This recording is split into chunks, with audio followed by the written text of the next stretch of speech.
You see, if I was Warner Brothers, I'd be like, you know what? Let's put Booster Gold and Blue Beetle in the same movie. Let's do a comedy duo film. Cyborg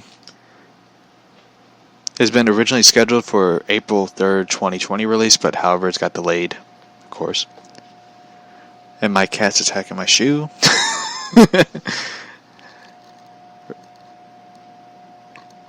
Release date of that one is now, so she's attacking my shoe. Deadshot.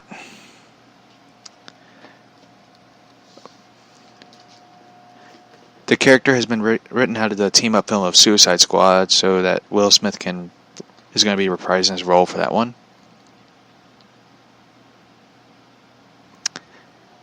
I don't know. Deathstroke with Joe Manganiello as Deathstroke. You see, they're kind of like screwed up that one. They screwed up that one badly. I think if I was DC, I would have been like, man, Deathstroke should be like, he should be the villain for the Suicide Squad movie. But, Gotham City Sirens.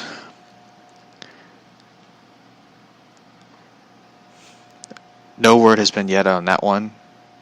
Even the last word of it was David Ayer was having a meeting with Gotham City Sirens creator Paul Dini in August of 2018. So, no word on that one. The Green Lantern Corps.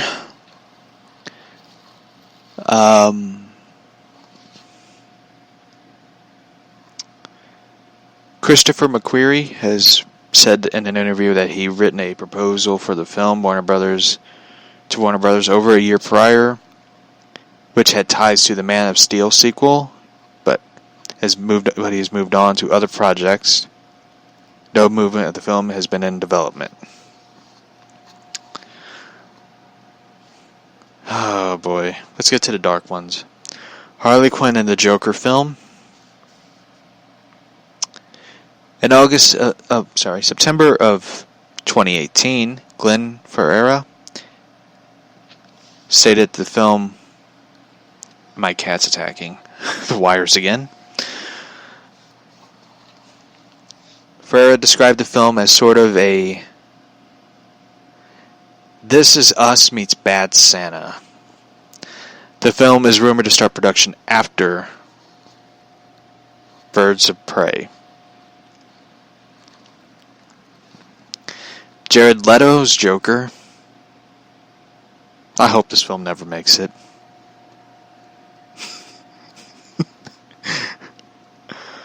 I just hope it doesn't. I would rather see... I agree with one listener who once said that there should be a Batman vs. Joker movie with me playing Batman. It's just like... I don't know. Like... And my cat's attacking the wires sequel.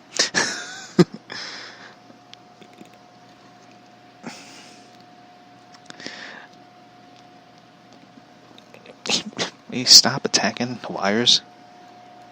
Alright. Justice League sequel. This one's kind of a sad one. This one was supposed to be out June 2019, but never happened. Warner Brothers, of course, confirmed the...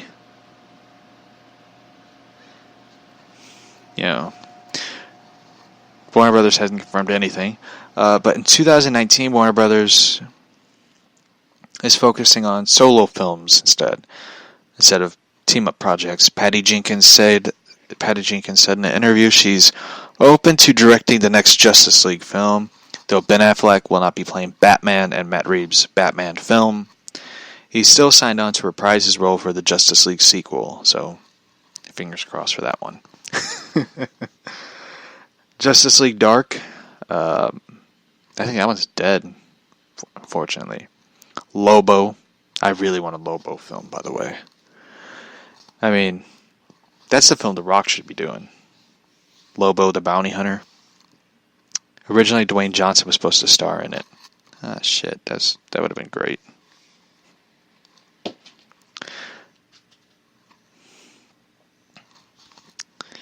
Michael Bay was in discussions of directing That would have been a good one. Like, if you got Michael Bay directing it, and Michael Bay's known for doing, like, over-the-top action, that is perfect for Lobo. Because Lobo is sort of like this over-the-top character, and having an over-the-top character meeting a director that does explosions and crazy shit for no reason, that's your guy right there. I want that film. I wanted rated R, comedy, action, crazy Lobo film. Give me that film. I want that one. Nightwing.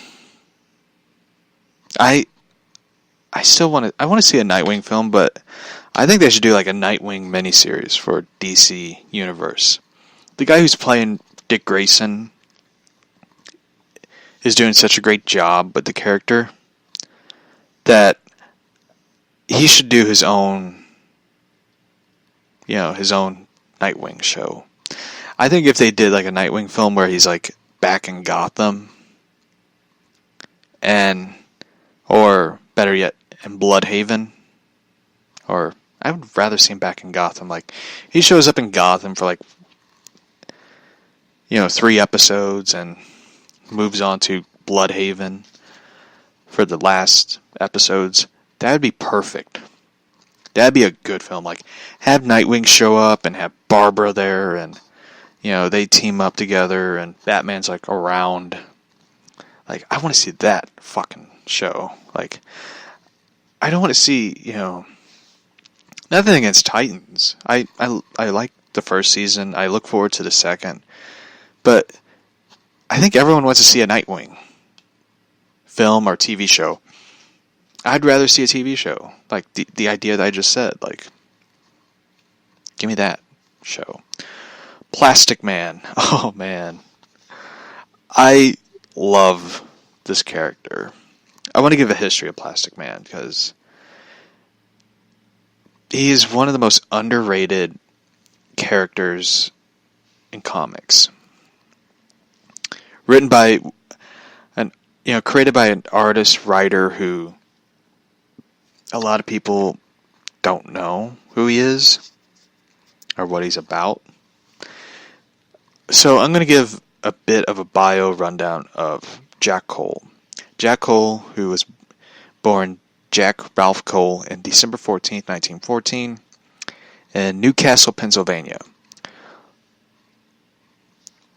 Cole was the third of 6 kids of dry goods store owner, an amateur entertainer father, and a former elementary school teacher mother.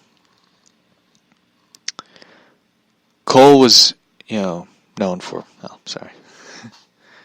I'm reading what he was known to create. He grew up pretty much like in a, middle-class family. Cole's early work, he married his childhood sweetheart, Dorothy Mahoney, and graduated high school. Cole moved with his wife to New York, Greenwich Village, and spending a year attempt to break into newspaper magazine illustration. Cole began drawing for the studio of Harry A. Chester, one of the first comic book packagers, who supplied outsourced stories publishers entering the new medium.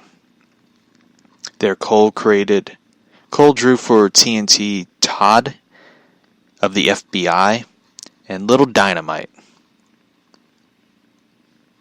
for the publishers for the funny pages.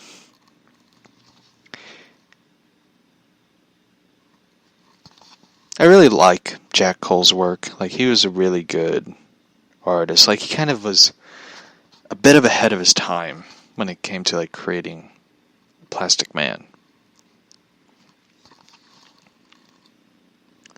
Cole went on to do like other works for Golden Age Daredevil, the original Golden Age Daredevil. He was hired at Quality Comics. He worked with Will Eisner, assisting one of the writers and artists' signature of the hero, The Spirit, which that movie itself needs an episode.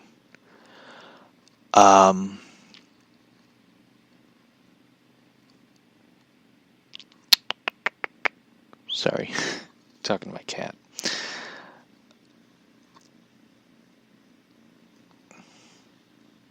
So anyway, Cole went on also to work on Crack Comics. Yeah, so crack is whack. Cole created Plastic Man as a backup feature for Quality Comics Police Comics. While at Timely, the hero known as he called Plaz became very popular with Police Comics, becoming an immediate hit.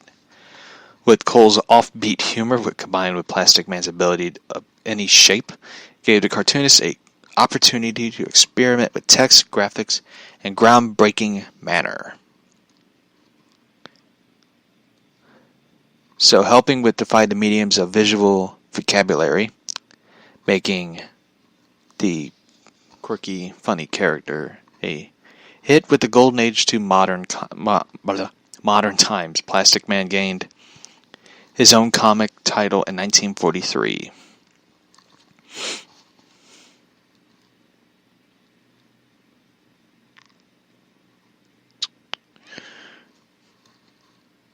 However, after the decade ends, Cole's future was being created entirely anonymously by ghostwriters and artists.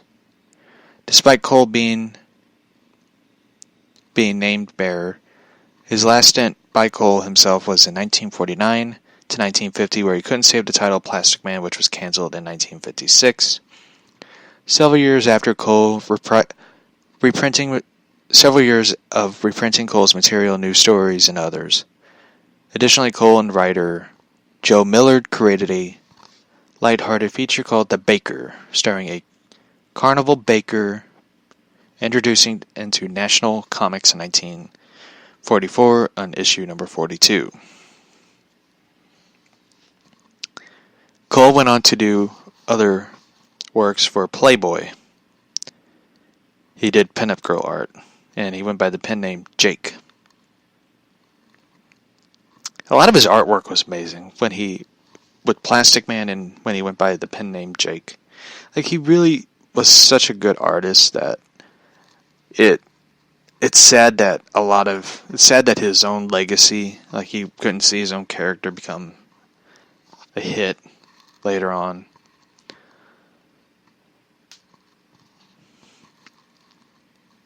And it's sad that he became really depressed. I think once Plastic Man was canceled, it sort of defeated him. Like, it just... On August 13th, 1958, Cole got into his Chevy station wagon. He purchased a rifle and fatally shot himself in the head on that day. Cole mailed a suicide note explaining the reasons for his suicide to his wife, Dorothy. A coroner deemed the letter too personal and did not enter it into evidence. On the explanation, Dorothy gave the public a reason. We had an argument. She ended up being remarried and disappeared from public viewpoint. Cole's suicide note to his editor, father figure, Hugh Hefner, was printed. And in his biography, Jack Cole and Plastic Man. The note read, "Dear Hef, when you read this I shall be dead. I cannot go on living with myself hurting those dear to me. What I do has nothing to do with you." Gravitt notes that Cole owed Hefner money. His estate covered this death. Cole did not participate in the Playboy lifestyle, even though before his suicide he did drink amount at the Playboy office party. The reason why the 43-year-old Cole killed himself remains one of the greatest mysteries in the 20th century of American comic books, according to journalist Paul Gravitt.